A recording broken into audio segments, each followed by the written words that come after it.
Hello, my beautiful beings of light. Welcome to Spirituality with Rhea. I'm your host, Rosemary Davis. My goal is to open your mind to the possibilities of an expanded spiritual awareness. Thanks for joining me as we continue our journey to a higher conscious awareness. Welcome.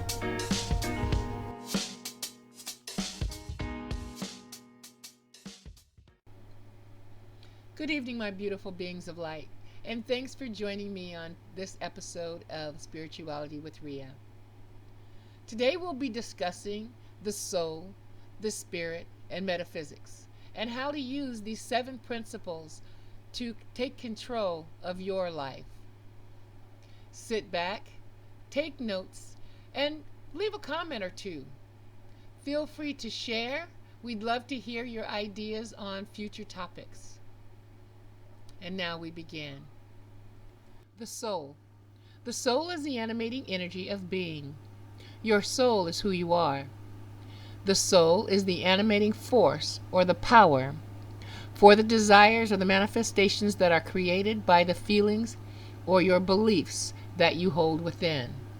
We have a picture here of the Mendel set that is considered to be the God particle. When you look at mathematics, it is the result of fractal mathematics, where it's divided down to its minimalists to the point where it begins to just replicate itself. So they consider that kind of the God energy, the God particle. As you see, it kind of looks a little like Buddha. It's also considered the chakras or the energy centers of Kundalini. The soul is who and what you will express as yourself. Merriam-Webster, according to Merriam-Webster, the soul is a noun, and here are a few of the synonyms that describe it. You can see there are quite a few.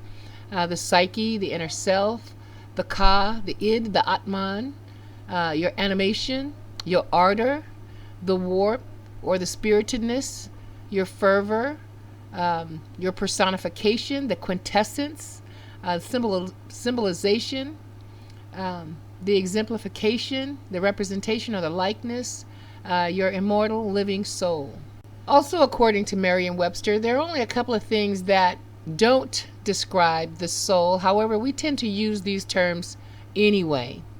The mortal, the body, and the flesh.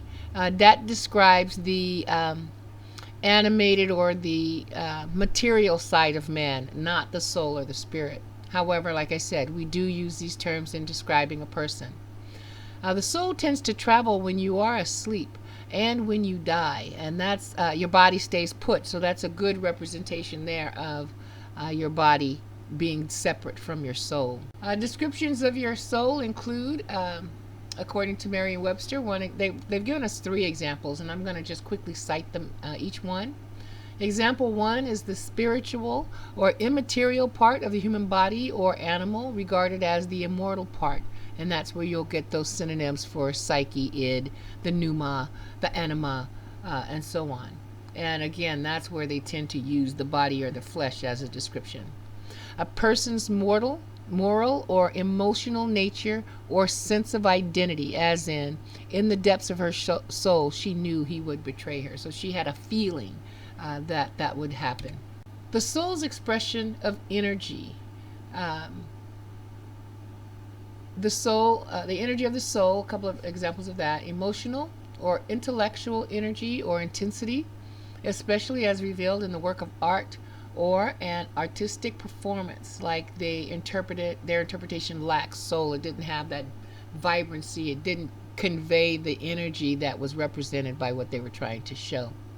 And this is where you'll see inspiration, the feeling, the intensity, the vivaciousness, or the commitment, or the passion that someone would have. Also, you'll see that when people are talking about cultural pride or ethnic pride, as in like soul music, Native American dance.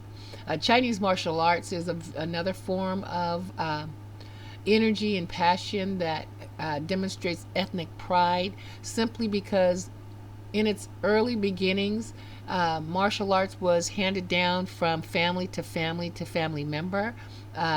it was a way to protect that member, and its secrets were generally guarded if they were successful. Because if someone came in and took your skills and was able to replicate them, they could come in and dominate your family, and then what would be the use? And in other times, they had it was a form of ranking or respect among those that practiced. They would have clans that the clan leader was chosen by his ability to defend the position, so he would fight for the title. So we saw a lot of that. But generally, Chinese martial arts is a way of ethnic pride. And then you'll see that that's why you have so many different techniques within the system. Your soul essence. So the soul can be described as the essence of you, as an example, the essence or embodiment of a specified quality. He, as in he was a soul of discretion or brevity, is the soul of wit. Here you're going to see things like avatar, the exemplification, the representation, or the symbolism, the symbol of what a soul, a heavenly soul or a spiritual soul would be. The photo that I used is a photo of the African goddess, Orisha goddess Oya. She is from North Africa. The soul is also represented by the inner being or the essence of, a symbol of an individual person as the third example, as in I'll never tell a soul, or a representation of, and as in the description of a person's essence regarding the affection or piety. She was a nice soul, or it embodied what we would consider a type of archetype, like a person or a human being, an individual, the mortal, a creature. All right, let's talk a little bit about the spirit and spirituality. That's pretty much the quality of being concerned with the human spirit or soul, as opposed to mere material or physical things. An overview from Merriam-Webster. You see I use a lot of Merriam-Webster. It is a noun, and it relates to or consists of or affecting the spirit. Is incorporeal or not composed of matter, having no matter or existence. It relates to sacred matters and religious values. And it also relates to supernatural beings and phenomena. So we tend to group that all together. The spirit versus spirituality. Well, as you know, that's the age-old question. Spiritual knowledge is sought by all, the young and the old, knowing and unknowingly. The masses generally consult their pastor or guru and even their inner selves about spiritual matters. We do that when we meditate. Doctors are now considering the emotional and spiritual well-being of their patients when they treat them, instead of just sitting in there and trying to figure out, how to treat the injury. They look at why that injury is caused, and maybe there's some mental issues that will have to be addressed. We can now look at the spirit and spirituality as the first cause. This often involves looking inside for a connection to the world around you. Spiritual ideals may or may not be religious, but are powered by your beliefs.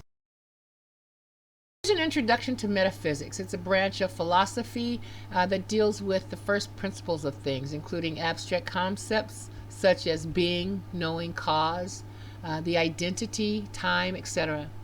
It includes questions about the nature of consciousness and the relationship between mind and matter. So as you can see, here's several branches of philosophy: political, metaphysical, epistemology, cosmology, ethics, realism, logic, deduction, and theology. Those are all just generally, metaphysics deals with the nature of being. You can see some examples here. The ultimate beliefs between religion and philosophy. Their questions are between intuition, faith, and reason. It is a form of physics dealing with theories and laws, observations, and experiments. So generally it is scientifically proven, a lot of these things. And again, there's the correlation between epistemology or knowledge, the study of knowledge, metaphysics, the study of being, and the study of first cause, and ontology, the study of being. So, according to Merriam-Webster, metaphysics is concerned with the fundamental nature of reality and being, and that includes ontology, cosmology, and often epistemology, as I was saying. It describes what is beyond physics, the nature and origin of reality itself, the immortal soul, and the existence of a supreme being. It includes, as I said earlier, ontology, which is the abstract philosophy or study of what is outside the objective experience, dealing with the nature of being. It was taught early in the mystery schools by Thoth, who also became known as Hermes Trismegistus to the Greeks. It was a philosophy based on those writings, generally gathered. They began collecting it during the Hellenistic period in 300 BCE. Corpus Hermeticum is the Hermetic book that was written, that was produced over centuries. Like I said, the writings began in 300 BCE and was written through the 1200 BCE, they believe.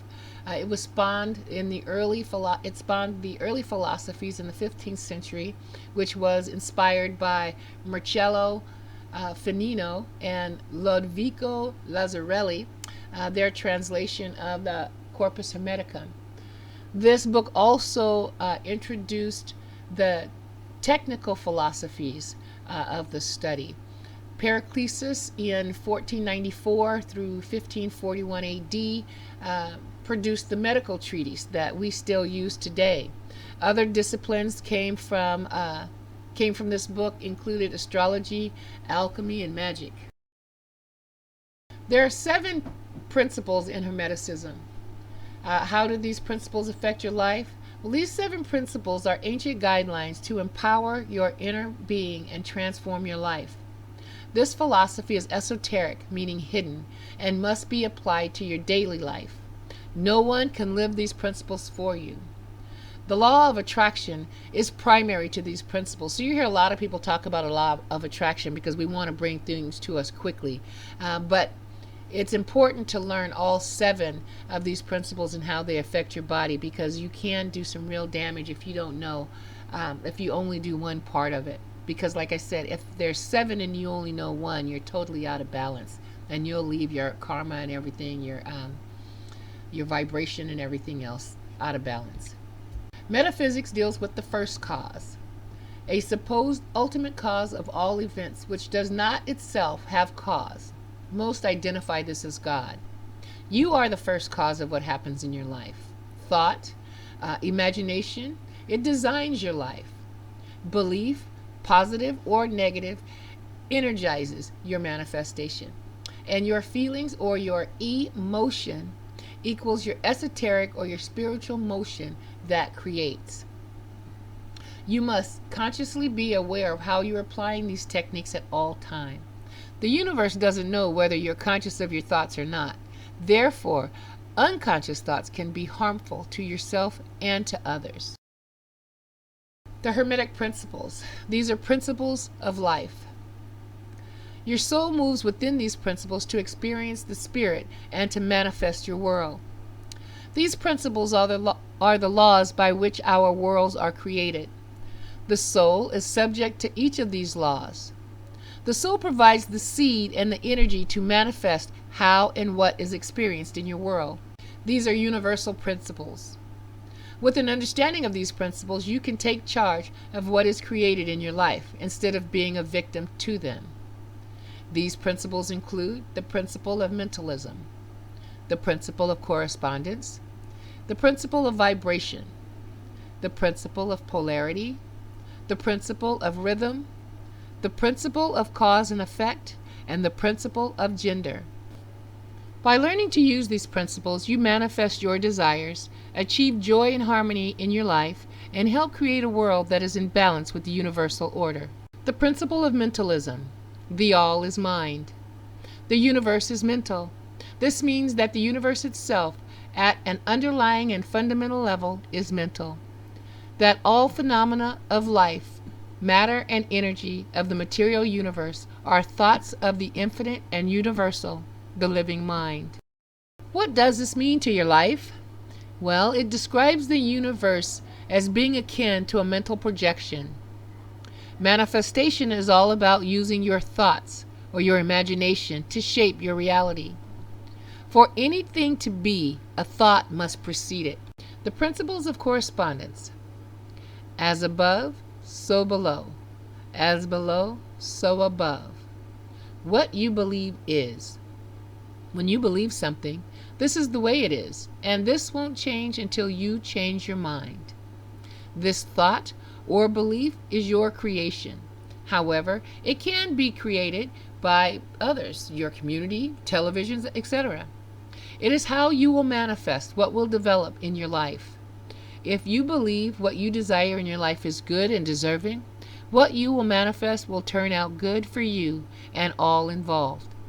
If what you desire is negative and undeserved, or does not come to you honestly, your creation will result in negative, unsatisfying, or not developed to its fullest potential. What you believe is, you were created to create. A lot of people have read this book. It's sold millions of copies, As a Man Thinketh, by James Allen, and he pretty much talks a lot about what your beliefs and how your beliefs become the manifestations of who you'll be in the future. The principle of correspondence adds depth to your belief. Typical sayings of being undeserving include things like, things never work out the way I want, or every time I get $1, I gotta spend it. Also things like, you can't trust anyone, and I always get it wrong. Those belittling thoughts become manifestations in your future.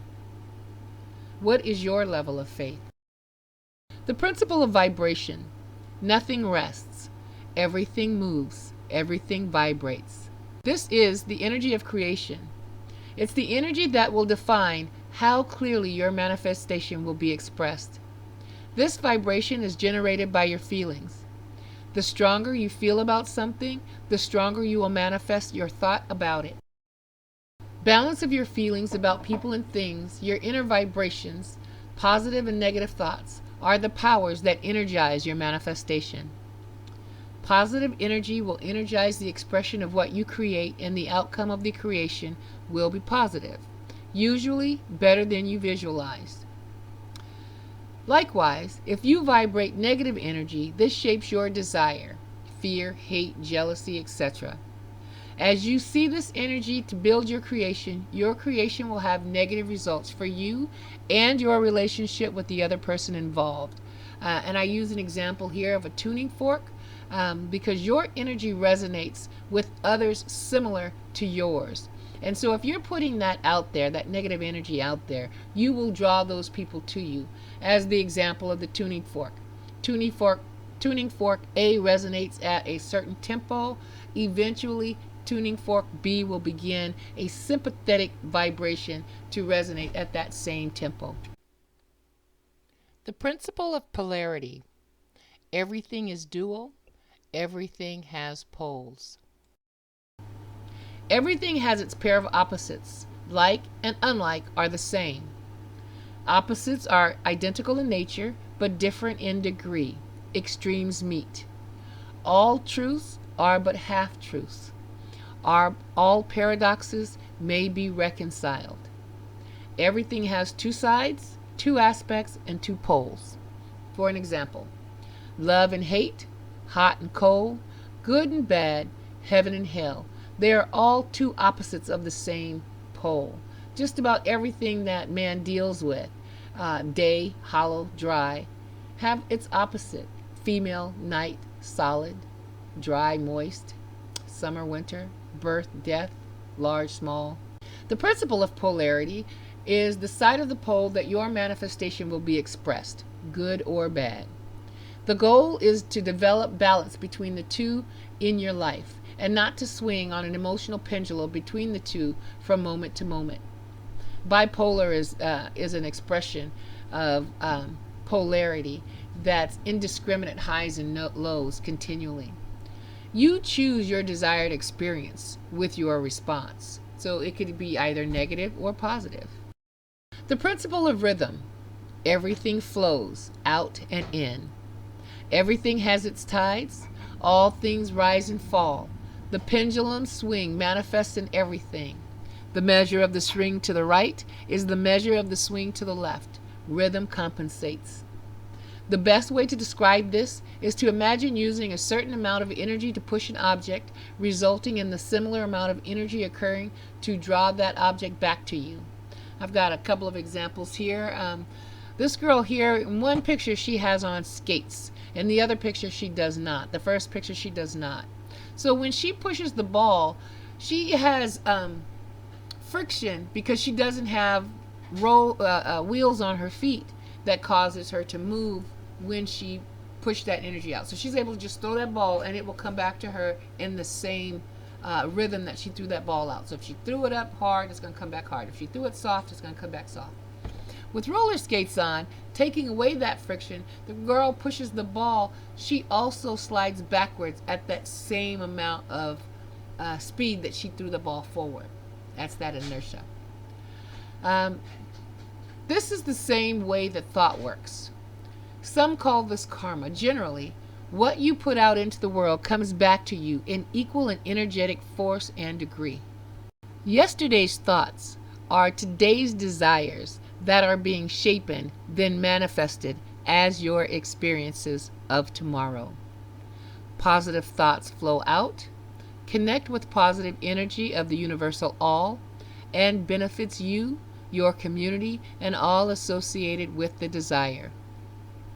Evil and negative thoughts make you view everything with a negative lens. This results in negative outcomes in your life. All of your thoughts may manifest. However, the thought energy put into them will determine on which side of the pole you will experience the event. Therefore, you must be mindful at all times. The principle of cause and effect.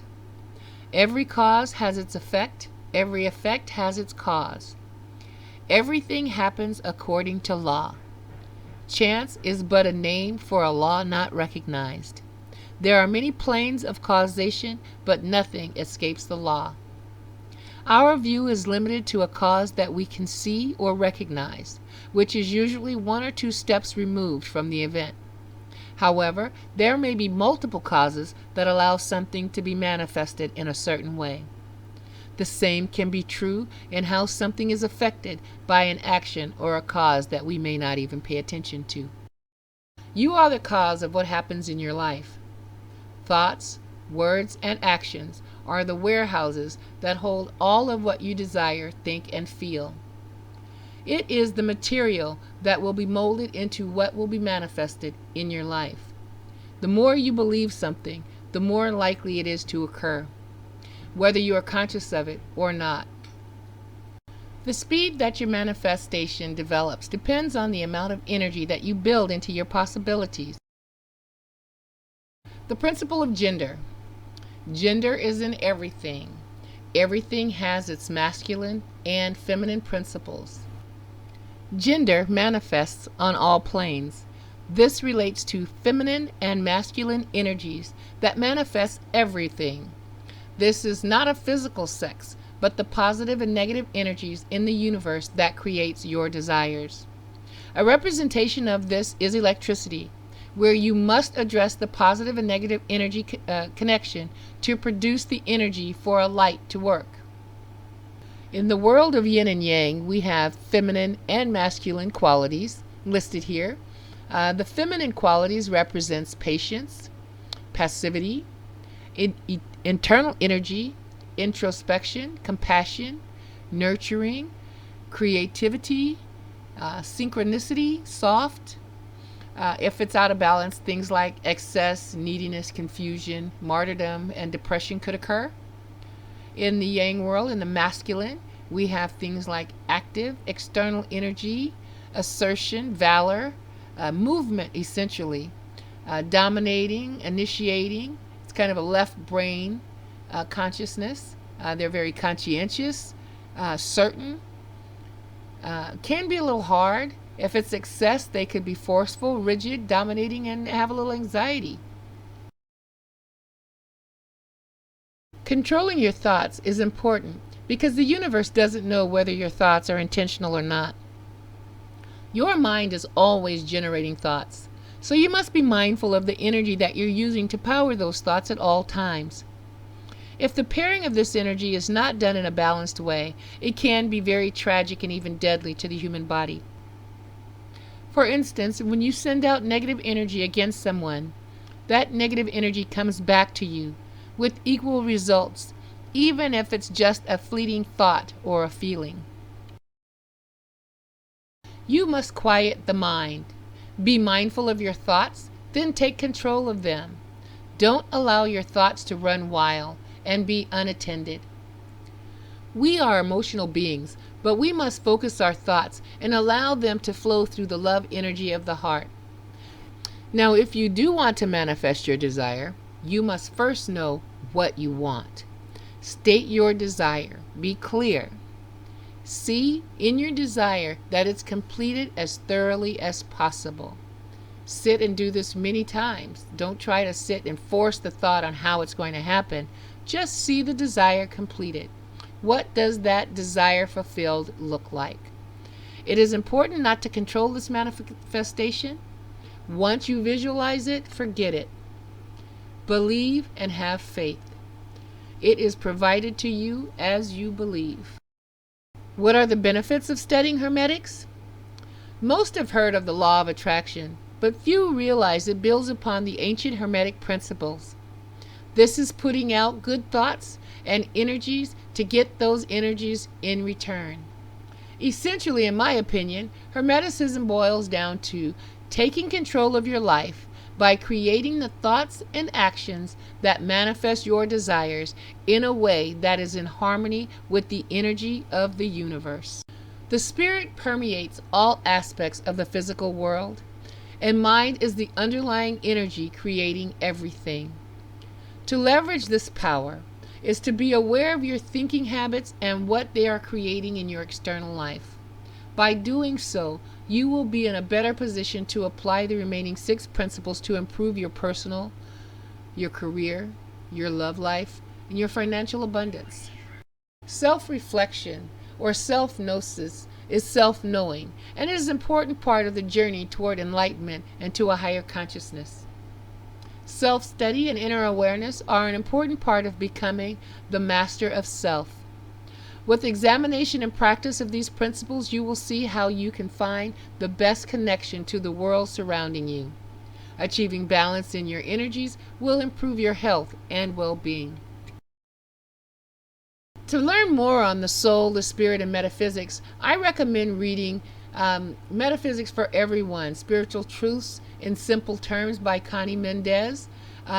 It's a great book, but there are many other books and videos and writings on the topic of metaphysics, whether you're interested in the religious aspects of it or just purely the scientific background or philosophy of it.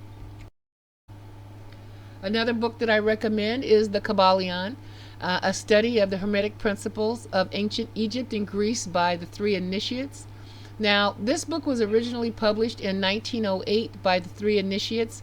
They were often identified as the New Thought pioneer as William Walker Atkinson. He lived between 1862 and 1932.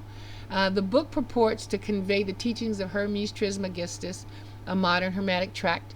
It has been widely influential in New Age circles since the 20th century. Mr. Atkinson has produced many books on this and many other topics of spirituality and Hermeticism that are insightful and informative, and I highly recommend any one of his books. I've read several, and I continue to enjoy reading as many as I can find. Thank you for joining me on the soul, the spirit, and metaphysics. We will bring more to you and elaborate on some of the topics that we touched upon in this video and other videos to come. And again, all my beautiful beings of light, namaste, and may you go in peace. Thanks for joining me on this episode of Spirituality with Rhea. Be sure to follow me at adragonspath.com, where you can view videos on spirituality and awareness, join workshops and study groups on personal mastery, schedule private one-on-one Zoom visits, catch up on my blog, or stay up on all our latest events and activities. Feel free to contact me directly by email at rea@adragonspath.com. That's REA@adragonspath.com. And may your consciousness awaken to new heights. Namaste.